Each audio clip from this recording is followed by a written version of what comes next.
మనము ఆశీర్వదింపబడాలంటే ఎటువంటి బాధ్యతను కలిగి ఉండాలి? మనము ఆశీర్వదింపబడాలి అంటే ఎటువంటి బాధ్యతను కలిగి ఉండాలి? మనం చాలా మంది అండి ఒక క్రైస్తవులుగా మన కుటుంబం గురించి, మన యొక్క పిల్లల గురించి, మన యొక్క కుటుంబంలో ఉన్న సభ్యుల గురించి మనం ప్రార్థన చేస్తాం. ప్రభా, నా బిడ్డలు బాగా చదువుకోవాలయ్యా, మంచి స్థానానికి వెళ్ళాలి, మంచి జాబులు చేయాలి అని మనం ప్రార్థన చేస్తాం. ప్రార్థన చేసి మార్నింగ్ వాళ్ళు స్కూల్కి వెళ్ళేటప్పుడు మీరు ఒక తల్లిగా నువ్వు ఒక ఫుడ్ ప్రిపేర్ చేయకుండా, ఆహారాన్ని సిద్ధపరచకుండా ఉంటే వాళ్ళు స్కూల్కి వెళ్ళగలరా అండి? నువ్వు వారిని సిద్ధపరచకుండా, నువ్వు త్వరగా లేకుండా, అంటే నీ బాధ్యత, వాళ్ళ యొక్క ఆశీర్వాదంలో నీ యొక్క బాధ్యతను కూడా నువ్వు చూపిస్తున్నావు. అవునా కదండి? వారు మంచిగా చదువుకోవాలంటే కొంతమంది ఒక తల్లి కానీ తండ్రి కానీ ఏం చేస్తారంటే వాళ్ళని స్కూల్ వరకు కూడా వెళ్ళి డ్రాప్ చేస్తారు, వాళ్ళని స్కూల్ వరకు కూడా తీసుకువెళ్ళి వదిలేసి వస్తారు. అంతగా నువ్వు ప్రతిరోజు నువ్వు చదువుకోవాలని ఆశ ఉంది, నువ్వు దేవుని సన్నిధిలో ప్రార్థన, నువ్వు బాధ్యత కలిగి ఏం చేస్తున్నావు? నీ బాధ్యత కూడా నెరవేరుస్తున్నావు. ఏంటంటే నువ్వు వారిని స్కూల్ వరకు తీసుకెళ్తున్నావు, క్యారేజ్ ప్రిపేర్ చేస్తున్నావు, టిఫిన్ బ్రేక్ఫాస్ట్ ప్రిపేర్ చేస్తున్నావు, లంచ్ ప్రిపేర్ చేస్తున్నావు, వారికి కావాల్సిన ధనాన్ని సమకూరుస్తున్నావు. నీ బాధ్యతను నువ్వు వారికి ఫీజెస్ పే చేయడానికి నీ యొక్క ఉద్యోగాన్ని చేస్తున్నావు. నీ బాధ్యతను నువ్వు నెరవేరుస్తున్నావు కదా అండి. కానీ మన బాధ్యత ఏ విధంగా ఉందంటే, ఈ లోకానుసారంగా మన బాధ్యత అనేది సగమే ఉందని దేవుడు అంటున్నాడండి.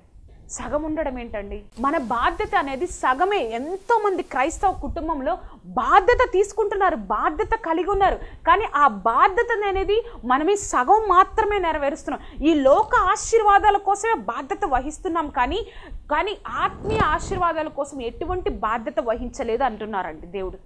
అవునా అండి? ఈ లోక ఆశీర్వాదాల కోసమే మనం ప్రయాసపడుతున్నామంట. స్కూల్కి వెళ్ళాలని ప్రయాసపడుతున్నాం, వాడు బాగా చదువుకోవాలని ట్యూషన్లో జాయిన్ చేస్తున్నాం, పిల్లలు అంత బాధ్యత తీసుకుంటాం. మరి వాళ్ళు పరిపూర్ణంగా ఆశీర్వాదం కోసం మీరు ప్రిపేర్ చేయట్లేదని దేవుడు ఒకసారి జ్ఞాపకం చేస్తున్నాడు. యెహోషువ గ్రంథం 1వ అధ్యాయం 1వ వచనంలో ఏముంటుందండి? మోషే మృతి నొందిన తరువాత అని ఉంటుంది. న్యాయాధిపతులు 1వ అధ్యాయం 1వ వచనంలో ఏముంటుందండి? యెహోషువ మృతి నొందిన తరువాత అని ఉంటుంది. 2వ సమూయేలు 1వ అధ్యాయం 1వ వచనంలో ఏముంటుందో తెలుసా అండి? సౌలు మృతి నొందిన తరువాత. నీ కుటుంబంలో, నా కుటుంబంలో ఒక రోజు వస్తుందండి, నువ్వు నేను చనిపోయిన తరువాత అని. రాదంటారా అండి ఆ రోజు? నేను ఎవరిని భయపెట్టట్లేదండి, రాదంటారా అండి ఆ రోజు? వస్తుంది కదా, తప్పకుండా ప్రతి ఒక్కరింట్లో ముందు కానీ వెనక కానీ ఆ రోజు అనేది వస్తుంది. కానీ ఆ రోజు నువ్వు ఇప్పటి వరకు బాధ్యత తీసుకుంటున్నావు, ఒక బాధ్యతగా ఉంటున్నావు. తర్వాత ఎవరు వారికి ఉంటారు? వారికి ఎవరికి బాధ్యత అనుగ్రహిస్తారు? వారు బాధ్యత కలిగి ప్రవర్తించారంటే వారికి ఎవరు చెప్తారో తెలుసా? దేవుడు మాత్రమే చెప్తారండి.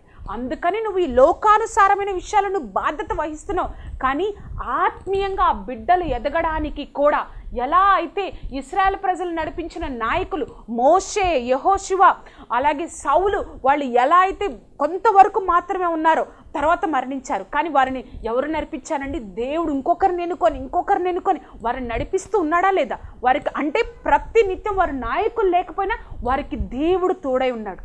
అవునా కదా అండి? వారికి దేవుడు తోడే ఉన్నారు. అలాగే నువ్వు కూడా ఈ లోకానుసారమైన ఆశీర్వాదాల కోసం నీ కుటుంబాన్ని సిద్ధపరుస్తున్నావు, ప్రయాసపడుతున్నావు, కానీ ఆత్మీయ ఆశీర్వాదాల కోసం ఒక బాధ్యత తీసుకోవాలని దేవుడు ఈరోజు జ్ఞాపకం చేస్తున్నాడండి. నీ బిడ్డల్ని ఎంతైతే ఆసక్తిగా నువ్వు స్కూల్కి తీసుకెళ్తున్నావు, ఎంతైతే ఆసక్తిగా పొద్దున్నే లేచి ఆహారాన్ని సిద్ధపరిచి వారిని సిద్ధపరుస్తున్నావో, అంతే ఆసక్తిగా కూడా మందిరానికి తీసుకురావాలి, వారిని ప్రార్థనలో కూర్చోబెట్టాలి, వారి చేత బైబిల్ చదివించాలి. అటువంటి బాధ్యత తీసుకున్న తల్లి అయితే తప్పకుండా అంటే నీ బిడ్డలు ఒక గొప్ప ఆశీర్వాదకరంగా ఉంటారని దేవుడు చెప్తున్నాడు. వారి యొక్క ఆశీర్వాదాన్ని వారి నాయకులు, ఇశ్రాయేల్ ప్రజలకి నాయకులు లేరండి, నాయకులు కొంతకాలమే ఉన్నారు. ఆది కాండం నుంచి ద్వితీయోపదేశ కాండం వరకు చూసినట్లయితే, నిర్గమాకాండం నుంచి ద్వితీయోపదేశ కాండం వరకు మోషే ఉన్నారు, కానీ యెహోషువ గ్రంథం స్టార్ట్ అయినప్పుడు మోషే లేరు. మోషే మృతి నొందిన తరువాత, యెహోషువ అయిపోయిన తర్వాత ఎవరున్నారండి? న్యాయాధిపతులు వచ్చారు. అందుకే న్యాయాధిపతులు 1వ అధ్యాయం 1వ వచనంలో యెహోషువ మృతి నొందిన తర్వాత న్యాయాధిపతుల తర్వాత సౌలుని దేవుడు ఎన్నుకున్నాడు. 1వ సమూయేలు అయిపోయింది, 2వ సమూయేలు 1వ అధ్యాయం 1వ వచనంలో సౌలు మృతి నొందిన తర్వాత. వారితో ఆ నాయకులు గొప్పవాళ్లే, మనం వారి గురించి ఎన్నో విషయాలు తెలుసుకుంటాం, కానీ ఆ నాయకులు ఎల్లకాలం వారితో లేరు కదా అండి. ఎవరున్నారు వారితో? దేవుడు ఉన్నాడు. కాబట్టి వాళ్ళు ఎంతగా ఆత్మీయంగా ఉంటారంటే ఇశ్రాయేల్ ప్రజలు వారు రోజుకి 3 సార్లు ప్రార్థన చేస్తారండి. 3 సార్లు, ఉదయం 9 గంటలకి, మధ్యాహ్నం 3 గంటలకి, సాయంత్రం ప్రార్థన చేస్తారు.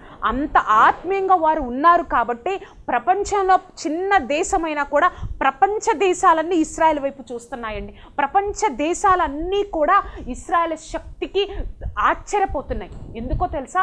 వారి లోకానుసారమైన ఆశీర్వాదాలకు మాత్రమే బాధ్యత వహించాల, ఆత్మీయ ఆశీర్వాదాలకు కూడా వారి బాధ్యత వారు వహిస్తున్నారు. దేవుడు మమ్మల్ని ఆశీర్వదిస్తాడు, మా దేశంలోనే పుట్టాడు అనుకుంటే వారు ఆశీర్వదింపబడతారా? రోజుకి 3 సార్లు దేవుని సన్నిధిలో ప్రార్థన చేస్తున్నారంటే వారి బాధ్యత కూడా వారు నెరవేరుస్తున్నారని మనం అర్థం చేసుకోవాలి. మన జీవితంలో ఏమో నువ్వు ఒక్కదానివే మందిరానికి వస్తున్నావేమో, నీ గృహం నుంచి నువ్వు ఒక్కదానివే వస్తున్నావేమో, నీ బిడ్డలను గురించి కూడా బాధ్యత తీసుకో, నీ బిడ్డలు కూడా రావాలి అని దేవుడి సన్నిధిలో అడుగు, బాధ్యత తీసుకో. ఒక సమయం వస్తుంది వారు కూడా నీ యొక్క దేవుడి సన్నిధికి వచ్చేది. అప్పుడు నువ్వు ఇంకా బాధ్యత తీసుకొని సండే స్కూల్కి తీసుకువెళ్ళు, చర్చ్కి తీసుకువెళ్ళు, వారిని కూర్చోబెట్టి ప్రార్థన చేయించు, వాక్యాన్ని చదివించు. అప్పుడు నీ బిడ్డల్ని దేవుడు వదిలివేయడు. అర్థమవుతుందా అండి? మనం ఈ లోకంలో ఆశీర్వదింపబడాలి అంటే కొన్ని విషయాలలో దేవుడు పరిపూర్ణంగా జోక్యం చేసుకుంటే ఆశీర్వదింపబడతాం. కానీ కొన్ని విషయాలలో మన బాధ్యత కూడా ఉండాలని గుర్తుపెట్టుకోండి. నీ బిడ్డలు ఆశీర్వదింపబడాలి, ఆత్మీయంగా ఉండాలి, ఎంతో గొప్ప పరిచర్య చేయాలి, దేవుళ్ళలో ఉండాలి, లోకానుసారమైన ఆశీర్వాదాలతో ఉండాలి అని నువ్వు నేను ఆశిస్తావు. కానీ మన బాధ్యత ఏంటో మనం గుర్తుపెట్టుకోవాలని దేవుడు అనుకుంటున్నాడండి. ఈరోజు జ్ఞాపకం చేస్తున్నాడు. నువ్వు ఆశీర్వదింపబడాలి, నీ కుటుంబం ఆశీర్వదింపబడాలంటే నీ బాధ్యత ఉంది. ఆ బాధ్యతను గుర్తెరిగి ఆత్మీయానుసారమైన విషయంలో బాధ్యత తీసుకోవాలి. ఈ లోకానుసారమైన విషయంలో నువ్వు బాధ్యత తీసుకుంటే ఎలా అయితే ఇశ్రాయేలులకి ఆ గొప్ప గొప్ప నాయకులు లేకపోయినా దేవుడు వారిని నడిపిస్తున్నాడు, అటువంటి విధంగా నీ కుటుంబాన్ని కూడా దేవుడు నడిపిస్తాడండి. చూసారండి ఎంత గొప్ప సత్యాన్ని దేవుడు మనతో మాట్లాడి ఉన్నారు. కాబట్టి మన ఆత్మీయ విషయంలో కూడా బాధ్యత తీసుకొని మన కుటుంబం, మన పిల్లలు, మన యొక్క కుటుంబంలో ఉన్న ప్రతి ఒక్క వ్యక్తి ఆశీర్వదింపబడాలని మనం బాధ్యత తీసుకుందామండి, ప్రార్థన చేసుకుందామండి. సర్వశక్తిమంతుడా, పరిశుద్ధాత్మ దేవా యేసయ్య, నీ గొప్ప కృపా కాపుదల తండ్రి యేసయ్య, యొక్క వారం మాతో మాట్లాడిన విధానాన్ని బట్టి వందనాలు. సర్వోన్నతుడా, మా కుటుంబాలు, మా జీవితాలు ఆశీర్వదింపబడాలంటే మాకు కూడా బాధ్యత ఉన్నది అని చెప్పావయ్యా యేసయ్య. ఎలా అయితే నువ్వు బాధ్యతగా తండ్రి అప్పగించిన పనిని నువ్వు ఒక పనిగా, ఒక డ్యూటీగా చేయకుండా మా యందు బాధ్యత కలిగి ప్రార్థన చేశావో తండ్రి, వీరిని ప్రభు దుష్టుడి నుండి కాపాడండి, వీరిని నా యొక్క మహిమను చూడడానికి పరలోకంలో ఉంచండి అని ఎలా అయితే బాధ్యతతో ఇష్టంగా ప్రార్థన చేసావో అటువంటి గొప్ప బాధ్యత కలిగి మేము కుటుంబం ఎడలో ఉండడానికి సహాయం దయచండి.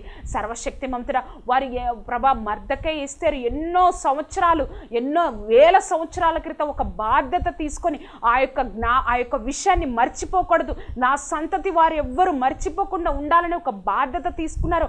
ఇప్పటికీ కూడా ఆ యొక్క పండుగను ఆచరించేటట్లు చేసిన సర్వశక్తిమంతుడా, మేము కూడా మా కుటుంబాలలో మేము ఒక బాధ్యత తీసుకొని మా బిడ్డల విషయంలో ఈ లోకానుసారమైన ఆశీర్వాదాలతోనే కాదయ్యా, ఆత్మీయ ఆశీర్వాదాలతో కూడా మేము బాధ్యత తీసుకొని వారి పరిపూర్ణమైన ఆశీర్వాదాలకి వారి యొక్క జీవితాలు నడిపించడానికి ప్రభా గృహంలో మేము ఉన్నా లేకపోయినా, పెద్దలుగా ఎంతోమంది ఉన్నా లేకపోయినా వారు దేవుడితో ఉండి ఆశీర్వదింపబడడానికి ఒక గొప్ప పునాది వేయడానికి ఈ కార్యక్రమం చూస్తున్న ప్రతి ఒక్కరిని ప్రభా ఆత్మీయ స్థితిలోనికి తీసుకొని రండి. నువ్వే తోడేంటి, నడిపించండి, నీ గొప్ప కృపా కాపుదల దయచేయండి, నీ శక్తితో నింపి నీ నామాన్ని మహిమపరచుకోనండి తండ్రి. నువ్వే తోడుగా ఉండి నడిపించి ప్రతి ఒక్కరితో నువ్వే మాట్లాడినందుకు వందనాలు. నీ కృపలో వర్ధిల్లింపచేసి నీ నామాన్ని మహిమపరచుకొనగలరండి. నజరేయుడైన యేసుక్రీస్తు నామమున అడిగి వేడుకొంచున్నాం తండ్రి. Amen, amen, amen.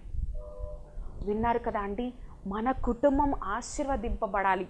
ఆశీర్వదింపబడడం అంటే తక్కువగా కాదండి, పరిపూర్ణంగా ఆశీర్వదింపబడాలి అంటే ఆత్మీయంగా నీ యొక్క బాధ్యత కూడా ఉంది అని దేవుడు జ్ఞాపకం చేస్తున్నాడు. ఈ యొక్క కార్యక్రమం మీకు ఆశీర్వాదకరంగా ఉంటే నీ యొక్క స్నేహితులకు, బంధువులకు పరిచయం చేయండి. ఈ కార్యక్రమం కోసం ప్రార్థన చేయండి, బాధ్యత తీసుకోనండి నీ కుటుంబం ఎడల. దేవుడు ఎప్పుడు నీ కుటుంబాన్ని విడిచిపెట్టాడు. దేవుడు మిమ్మల్ని దీవించును గాక. ఆమెన్.